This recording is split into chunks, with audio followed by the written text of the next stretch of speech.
Final ম্যাচে পেশোয়ার জালমির বিপক্ষে আগে ব্যাট করতে নেমে ১২৯ রানের সংগ্রহ দাঁড় করিয়েছে হায়দ্রাবাদ কিংসম্যান। পেশোয়ারের হয়ে এদিন ১৮ রান খরচায় ২ উইকেট নিয়েছেন বাংলাদেশের গতি তারকা নাহিদ রানা। এইচবিএল পাকিস্তান সুপার লিগের ফাইনাল ম্যাচে পেশোয়ার জালমির বিপক্ষে আগে ব্যাট করতে নেমে ১২৯ রানের সংগ্রহ দাঁড় করিয়েছে হায়দ্রাবাদ কিংসম্যান। পেশোয়ারের হয়ে এদিন ১৮ রান খরচায় ২ উইকেট নিয়েছেন বাংলাদেশের গতি তারকা নাহিদ রানা। গ্লেন ম্যাক্সওয়েলকে গোল্ডেন ডাকে ফিরিয়েছেন নাহিদ রানা। লাহোরের গাদ্দাফি স্টেডিয়ামে এদিন টসে হেরে আগে ব্যাট করতে নেমেছিল হায়দ্রাবাদ। ওপেনার মাদ সাদাকাত এবং অধিনায়ক মার্নাস লাবুশেন মিলে ওপেনিং জুটিতে তোলেন ১৬ রান। ৬ বলে ১১ রান করে বিদায় নেন মাস। আরেক ওপেনার লাবুশেন সাজঘরে ফিরে যান দলের ৫১ রানের মাথাতে।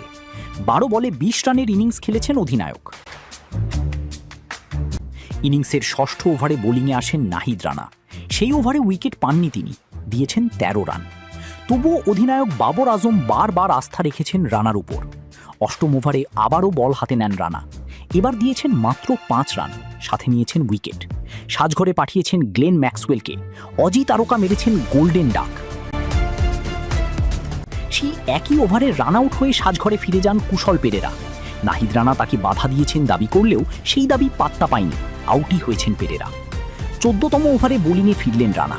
এবার যেন আরও বেশি অনবদ্য। উইকেট মেইডেন ওভারে সাজঘরে ফিরিয়ে দেন হুনাইন শাহকে। ৩ ওভারে ১৮ রান খরচায় উইকেট নেন ২টি।